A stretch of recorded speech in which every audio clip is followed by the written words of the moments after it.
जय हिंद।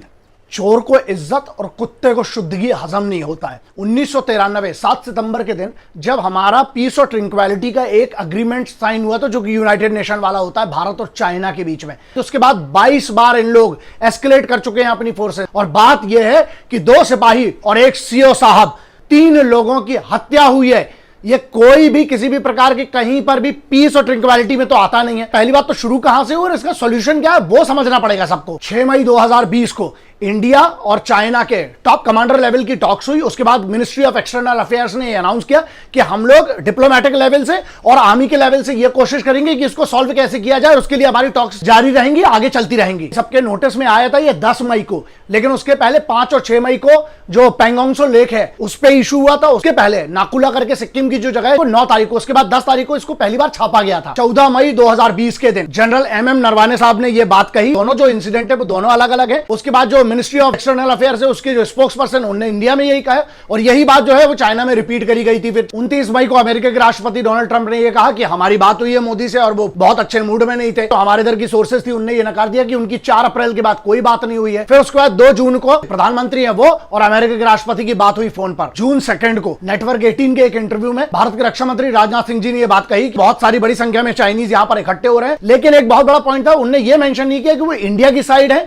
कि चाइना की तरफ है। तो यह कंफ्यूजन वहां पर था। पेंगोंग त्सो लेक है जो, वहां पेंगोंग त्सो लेक के जो नदन साइड है वहां पर इन लोगों ने कंस्ट्रक्शन शुरू कर दिया। इनके ट्रूप्स अंदर आ गए। जो हमारी जगह है उस पे इन लोग हैवी इक्विपमेंट्स लेके वहां से आ गए। इसके बाद इन्होंने कंस्ट्रक्शन शुरू कर दिया। वो वाली बात है जो सैटेलाइट की बाद में इमेजेस वायरल हुई होंगी, आप लोगों को अगर याद होगा, बिगिनिंग में इस महीने के जून के महीने में जो एरियाज हैं वो है PP14, PP15 और गोगरा, जो मेन एरिया जहां पर एक बहुत बड़ा मैटर ऑफ कंसर्न आ गया, क्योंकि इनकी बैकिंग कहां से, बहुत बड़े बड़े इक्विपमेंट्स और ट्रूप्स के साथ इनकी बैकिंग मिलने लगी। जनरली अगर आप समझते हो तो 23 ऐसे एरिया है कि जहां पर डिस्प्यूट चलता रहता था, ठीक है। लेकिन पहली बार ये हुआ है कि पेंगोंग त्सो लेक एरिया पे इन लोगों को इतना डिस्प्यूट बना दिया। बात यह है कि यहां पर सिर्फ ये वीडियो कर रहे हैं कि आपको ये बात समझ में आए कि एक्चुअल मैटर क्या है। अब बात आती है गलवान और हॉट स्प्रिंग की, जिसपे कभी पहले इन लोगों को कोई इशू नहीं हो। LAC जो है ना, लाइन ऑफ एक्चुअल कंट्रोल के, दोनों की परसेप्शन अलग है। लेकिन मान के चलो 23 में से 20-21 जगह पर तो बिल्कुल अग्री करते थे, कोई इशू नहीं हुआ। ये पिछले 3 महीने में, स्पेशली जब से कोरोना बढ़ा था उसके बाद से इन लोगों के लिए ये पूरा का पूरा टेंशन अभी जो है कोरोना से हटके इस पे ले आया गया है। एक रीजन इसके पीछे ये भी हो सकता है कि जो एनुअल ट्रेनिंग वाला एक जो शेड्यूल होता था, लेकिन पेंडेमिक के कारण जो है वो जो लद्दाख वाले एरिया में हो सकता है अपनी तरफ से कैंसिल हुआ हो, या फिर उसी का उन्होंने फायदा उठाया हो, क्योंकि उन लोगों का जो ट्रूप वो भी उस एरिया के ऊपर की तरफ जो ट्रेनिंग करता था, लेकिन उन्होंने ट्रेनिंग नहीं की, उसने उसी ट्रूप्स को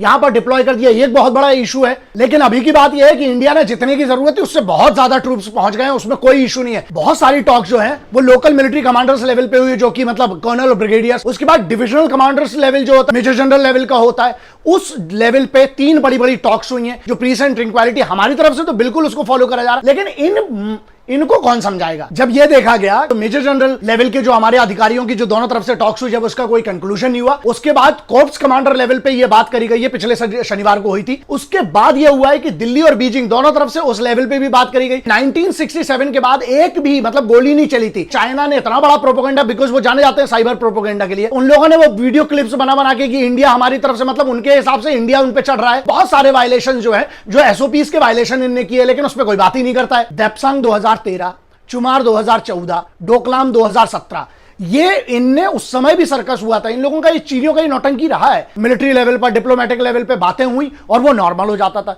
लेकिन यहां जो हुआ है ना, कल प्रेजेंट में आते हैं, आपको बैकग्राउंड समझाना बहुत जरूरी था। अब मैटर आता है कि एक कर्नल साहब और 2 सिपाहियों की हत्या। यहां पर भी एक इंसिडेंट है जो समझ में नहीं आ रहा है। हैंड टू हैंड कॉम्बैट में एक खबर यह है कि उनके तरफ के 4 या 5 लोग मरे हैं चीनी आर्मी की तरफ के, लेकिन हैंड टू हैंड कॉम्बैट में कैसे अगर गोलियां चली हैं, तो यह बात समझ में नहीं आई कि यह तो फिर बहुत बड़ा वायलेशन हो गया। ऐसा नहीं है, यह 1962 की हिंदुस्तानी फौज नहीं है, यह फौज अभी की है 2020 की। और यहां एक और मुद्दा आता है, जो इतनी बड़ी बातें कही थी, मैं प्रेजेंट सरकार से बोल रहा हूं, यह बहुत बड़ा मौका है आपके लिए। इससे बेहतर आपको अंतरराष्ट्रीय स्तर पर मौका नहीं मिल सकता है। आज उनके मिनिस्टर बैठा हुआ एक्सटर्नल अफेयर्स का, उसने क्या कहा, इंडियंस ने हमारे लोगों को उकसाया और इंडियंस ने हमारे घुसपैठ की, हमारे एरिया में आने की। यार ये बहुत बड़ा मुद्दा है। अब इनको बहुत क्लियर है, डिप्लोमेटिक लेवल एक सुझाव है भारत सरकार को, वही है, जब तक आप मिलिट्री एक्शन से इनकी गर्दन नहीं दबाएंगे ना, जब तक इनकी छाती पे पैर नहीं रखेंगे, ये दब के बात नहीं करेंगे, क्योंकि इनका बहुत क्लियर हो गया है कि अभी यहां पर वैली में घुसो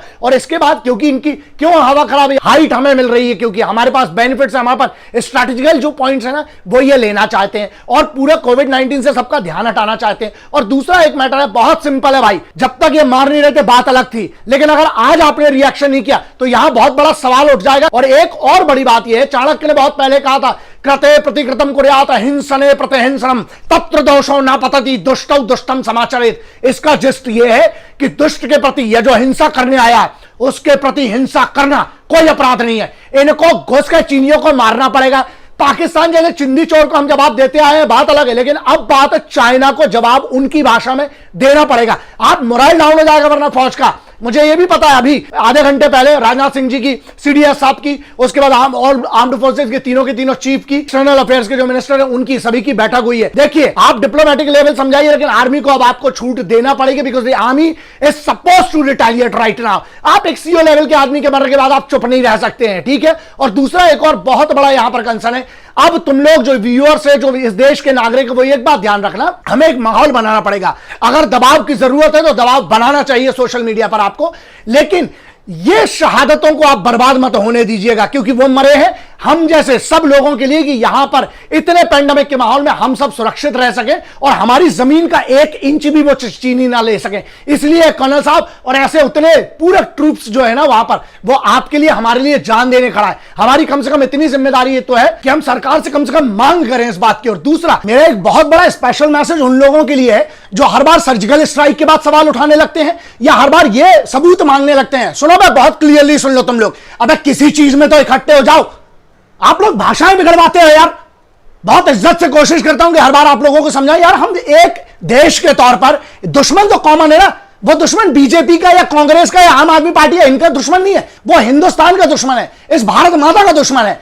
कम से कम इस पे तो इकट्ठे हो जाइए। और जो लोग सवाल मांगते हैं ना, एक काम करना चाहिए भारत सरकार को, चाहे वो किसी भी पार्टी का हो, जो भी सवाल करे, इन लोगों को ना वहीं पर जाकर 2-4 दिन के लिए जरा नौकरी करवाओगे, तब समझ में आएगा। रहोगे उधर पे तब तुम्हें अंदर से ना हवा निकलेगी तुम लोगों की, तब समझ में आएगा। तो इसलिए अभी से सुन लो ये बात, और सुनो, जिनको लग रहा है सोशल मीडिया की ताकत समझ में आ जाएगा, तो इसलिए जो सिपाहियों की शहादत है उस पर सवाल, भारत की एकता अखंडता पर सवाल और भारत की राष्ट्रीय सुरक्षा, इन तीनों चीजों को छोड़ दो। और जो सबूत मांगते हैं यार, तुम लोग को शर्म आना चाहिए। अभी इकट्ठे हो जाओ। वतन जिस हालात में है, अभी सबको मिलकर लड़ना पड़ेगा, वरना कल जब ये घुस के मारेंगे ना, तब ये नहीं पूछेंगे कि तुम किस पार्टी से हो। फिर जब गोली ठोकेगी तब तुम अपना पार्टी का झंडा और डंडा दिखाते रहना फिर।